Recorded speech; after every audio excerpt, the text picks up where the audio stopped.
बिस्मिल्लाहिर्रहमानिर्रहीम। अस्सलाम वालेकुम dear students, welcome to my YouTube channel physics with Adnan Khan. Dear students, उम्मीद करता हूँ कि आप सब खैरियत से होंगे।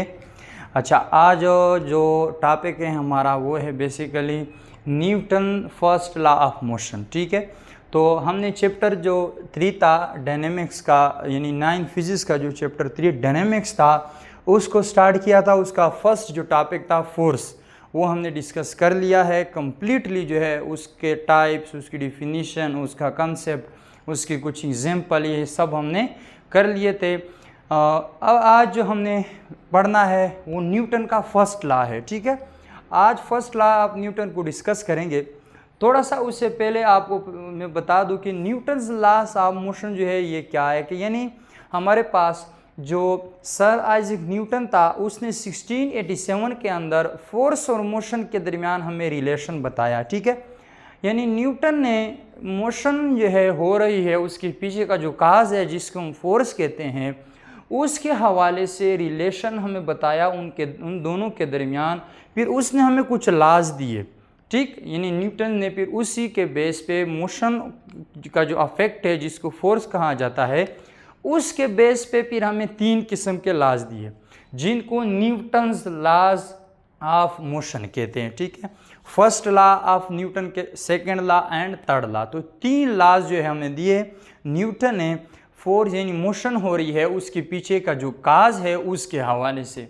ओके, तो आज जो फर्स्ट लॉ ऑफ न्यूटन का जो है उसका हमारा जो मेन टॉपिक है आज ये है, यानी आज हमने फर्स्ट लॉ ऑफ न्यूटन को डिस्कस करना है डिटेल के साथ। क्या होता है, इसकी स्टेटमेंट, एक्सप्लेनेशन एंड एग्जांपल, सब कुछ जो है आज हमने एक तरतीब के साथ, एक सीक्वेंस के साथ डिस्कस करनी है। ओके स्टूडेंट्स, तो न्यूटन ने फर्स्ट लॉ जो हमें दिया वो ये था, जिसकी स्टेटमेंट कुछ यूँ है कि if the net force acting on object is zero.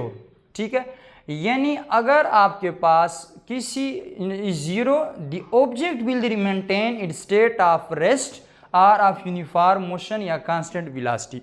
ये लॉ क्या कहता है, इधर जो है, इधर मैंने वर्ड लिखा है एक्सटर्नल। नेट का मतलब होता है फिजिक्स के ज़माने में टोटल, कि एक बॉडी पर अगर फोर्स लग रही है किसी ऑब्जेक्ट पर, वो क्या हो, जीरो हो। बाहर से एक्सटर्नल जो फोर्स लगती है किसी भी ऑब्जेक्ट के ऊपर, वो अगर जीरो हो जाए तो वो ऑब्जेक्ट जिस स्टेट में भी है, चाहे वो रेस्ट में है वो रेस्ट में रहेगा, चाहे वो मोशन में है उसकी मोशन यूनिफॉर्म कांस्टेंट यानी वेलोसिटी के साथ मूव कर रही है वो ऑब्जेक्ट, तो वो कांस्टेंट वेलोसिटी के साथ ही मूव करेगी।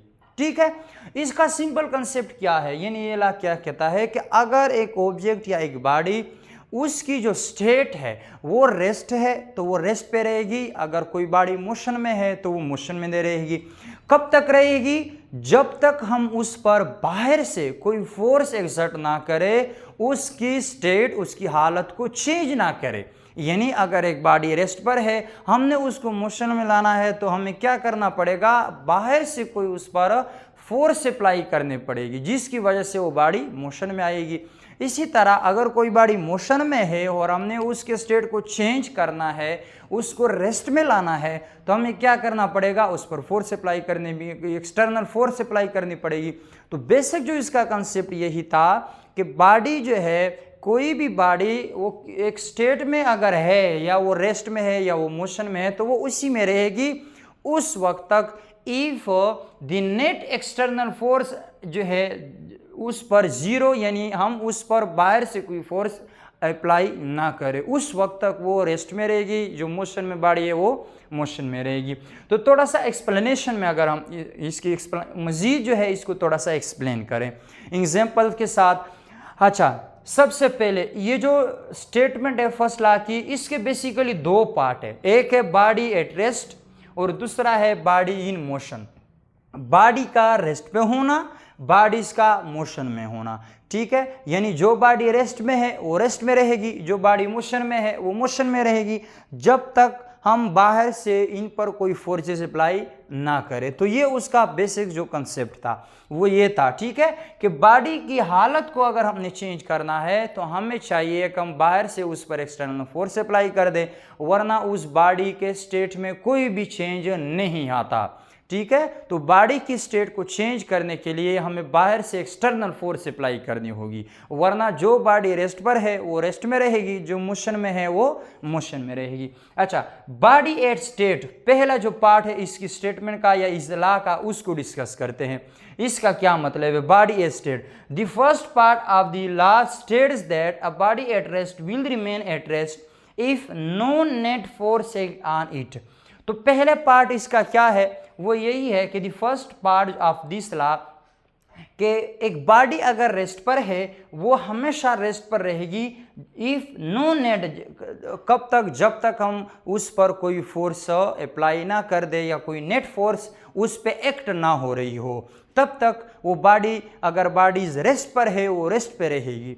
फर्स्ट पार्ट उसका ये था। जैसे सपोज करें, इधर मैंने एक एग्जांपल्स के तौर पर एक एग्जांपल लिए कि a chair lying in A room will remain stationery and will not start moving और फ्लाइंग अराउंड बाय इटसेल्फ, ठीक है। कि सपोज करें हमारे पास एक चेयर है, एक कुर्सी है जो हमारे कमरे में उसको रखा गया है, सपोज करें हमारे कमरे में मौजूद है, वो स्टेशनरी हालत में है, रेस्ट के ऊपर है, तो वो खुद ब खुद ना मूव कर सकती है, ना खुद ब खुद एक जगह से दूसरी जगह जा सकती है, ना उड़ सकती है, इटसेल्फ वो कुछ भी नहीं कर सकती। तो फिर क्या करना पड़ेगा?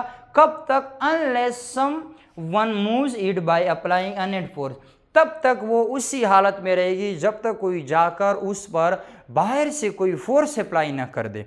तो तब तक अगर वो रेस्ट, यानी वो रेस्ट पर ही रहेगी, फोर्स के ना होते हुए वो रेस्ट पर रहेगी। अगर हम फोर्स अप्लाई कर देंगे तो फोर्स से ही हम उसको मूव करवा सकते हैं। तो मतलब क्या है कि एक रेस्ट बॉडी है, रेस्ट पर एक चेयर है, वो बॉडी है, वो रेस्ट पर उस वक्त तक रहेगी जब तक नेट उस पर हम कोई फोर्स अप्लाई ना कर दे, तब तक वो ना मूव कर सकती है, ना एक जगह से दूसरी जगह जा सकती है, ठीक है। तो ये बॉडी एक रेस्ट का जो पहला उसका पार्ट वो ये। अच्छा, सेकंड पार्ट जो बॉडी इन मोशन, इसमें देखें, the second part of the law states that a body in motion will continue to move in a stationary line with uniform speed.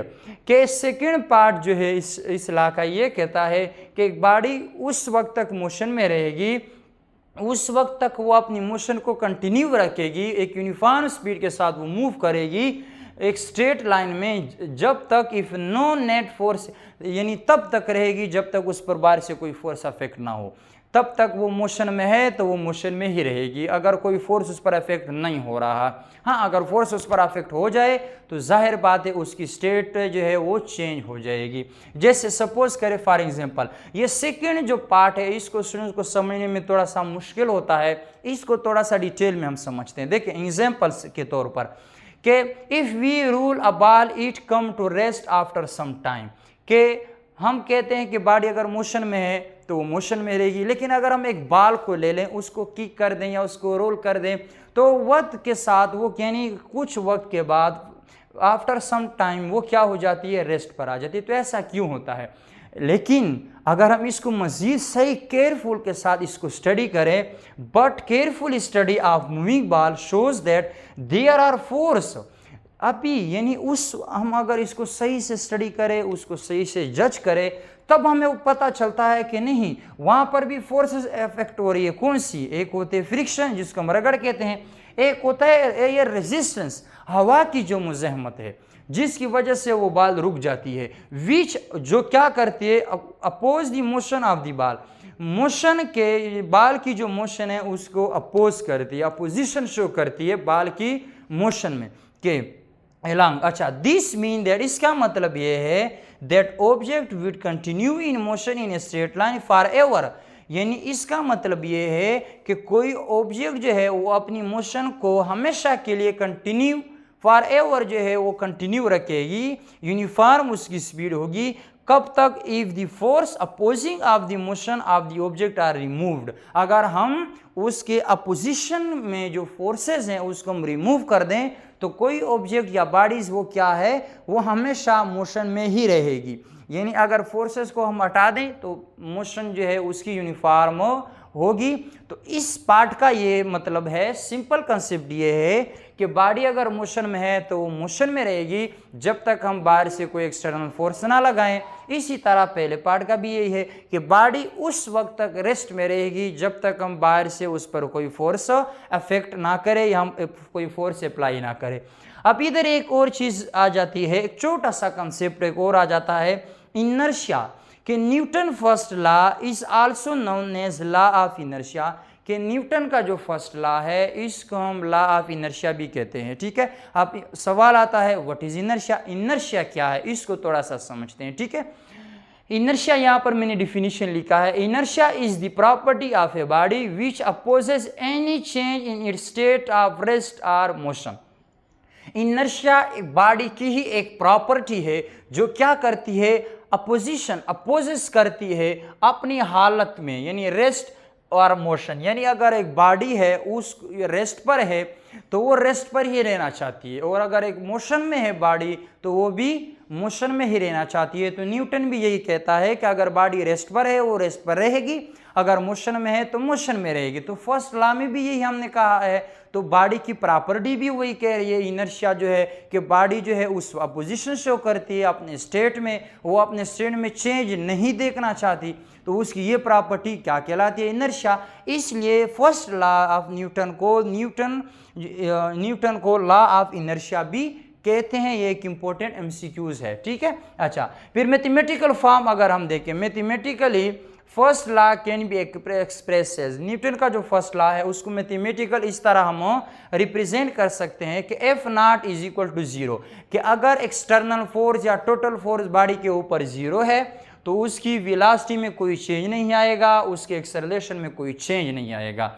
ठीक है, तो ये फर्स्ट लॉ की थोड़ी सी छोटी सी मैथमेटिकल फॉर्म है कि अगर हम फोर्सेस को जीरो कर दें वेलोसिटी में कोई चेंज नहीं आएगा, और अगर हम एक्सेलरेशन को फोर्सेस को जीरो कर दें तो बॉडी के एक्सेलरेशन भी कोई चेंज नहीं आएगा, वो वही का वही रहेगा। यानी अगर हमने किसी बॉडी के वेलोसिटी में चेंज लेके आना है तो हमें फोर्स अप्लाई करना होगा, अगर हमें एक्सेलरेशन में चेंज लाना है तो हमें फिर भी फोर्स अप्लाई करना होगा। तो अगर नेट फोर्स जीरो है तो वेलोसिटी में चेंज भी जीरो होगा, एक्सेलरेशन भी जीरो होगा। ये मैथमेटिकल उसका फॉर्म है।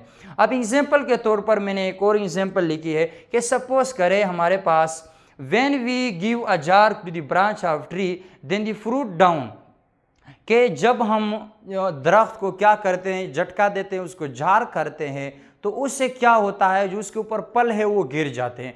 ऐसा क्यों होता है, दिस इज बिकॉज, यानी ऐसे होने की क्या वजह है, ऐसा क्यों होता है, क्योंकि when we give a jar, जब हम उसको जार देते हैं, the branch of tree come into motion at once, तो ब्रांचेस जो होते हैं, शाखें जो होती हैं दरख्त के, वो अचानक मोशन में आ जाती है, रेस्ट से मोशन में आ जाती है। while the fruit is at rest and want to remain at rest, जबकि जो पल होते हैं, फ्रूट्स जो होते हैं वो रेस्ट में रहना चाहते हैं, जिसकी वजह से वो रेस्ट में है और want to remain at rest, और अपनी स्टेट रेस्ट को वो मेंटेन रखना चाहते हैं। इन दिस अटेम्प्ट, जिसकी वजह से यहाँ द फ्रूट जो है वो क्या हो जाते हैं, फॉल डाउन, जो जिसकी वजह से वो जो आपके पास फ्रूट होते हैं वो नीचे गिर जाते हैं। यानी अगर हम जार देते हैं दरख्त के, जो हमारे पास ब्रांचेस होते हैं, शाखें होती हैं, तो वो रेस्ट में होती है, उसकी स्टेट मोशन में होती है, मोशन में आ जाती है, जबकि पल हैं वो रेस्ट में होते हैं, वो रेस्ट में रहना चाहते हैं, तो वो नीचे गिर जाते हैं इस सिचुएशन में। ठीक है, तो ये जो है थोड़ा सा कंसेप्ट था न्यूटन फर्स्ट लॉ का। ये लॉन्ग क्वेश्चन के हवाले से इम्पोर्टेंट है, और first second law long question के हवाले से इम्पोर्टेंट है, लास्ट जो थर्ड लॉ है वो एमसीक्यूज के हवाले से इम्पोर्टेंट है। ठीक है, तो सिंपल सा कंसेप्ट है, कोई इसमें मुश्किल नहीं है कि सर आइजैक ने जो है फोर्स और मोशन के दरमियान जो है रिलेशन को इस्टेब्लिश किया 1687 में। उसने कुछ लॉज दिए जिसको न्यूटन्स लॉ ऑफ मोशन कहते हैं। फिर आज फर्स्ट लॉ हमारा टॉपिक था, फिर सेकंड, फिर थर्ड, इस तरह हम तीनों लॉज को कवर करेंगे। स्टेटमेंट उसकी बहुत सिंपल है, बहुत ही सिंपल सा कंसेप्ट है कि अगर कोई बॉडी रेस्ट में है वो रेस्ट में रहना चाहती है, अगर कोई बॉडी मोशन में है वो मोशन में रहेगी, जब तक हम बाहर से उस पर कोई फोर्स अप्लाई या एग्जर्ट ना करें, वो उसी तरह अपनी जो स्टेट है उसी में ही रहेगी, वो अपने स्टैंड को कभी भी उस चेंज नहीं कर सकती जब तक हम बाहर से उस पर कोई नेट फोर्स अप्लाई ना करें। एक्सप्लेनेशन में है उसके फिर 2 पार्ट है, बॉडी एक रेस्ट में कैसे उसको कैसे एक्सप्लेन करेंगे, बॉडी इन मोशन में कैसे उसका सेकंड पार्ट एक्सप्लेन करेंगे, साथ में एक एक एग्जांपल मैंने लिखी है। फिर इनर्शिया क्या है, फर्स्ट लॉ को लॉ ऑफ इनर्शिया भी कहते हैं। इनर्शिया की छोटी सी डिफिनीशन है, फिर फर्स्ट लॉ की मैथमेटिकल फॉर्म मैंने लिखी है और लास्ट पे एक एग्जांपल भी दी है। आप और भी इसी तरह ऐड कर सकते हैं। तो ये था आज का हमारा topic, Newton's first law of motion. बहुत ही सिंपल था, इसमें कुछ भी और नहीं है। यही आप अपने पास नोट कर लें, इसी को आप एग्जाम में भी लिख सकते हैं। ठीक है स्टूडेंट्स, तो उम्मीद करता हूँ आज का जो लेक्चर है वो आपको जो है समझ में आया होगा। आज की वीडियो जो है वो आपको अच्छी लगी होगी। तो अगर वीडियो अच्छी लगी है तो लाइक करें, कमेंट करें और शेयर करें। और अगर अभी तक आपने मेरा चैनल सब्सक्राइब नहीं किया तो मेरा चैनल भी सब्सक्राइब करें और अपने दोस्तों के साथ भी शेयर करें। हमेशा खुश रहें। अल्लाह हाफिज़।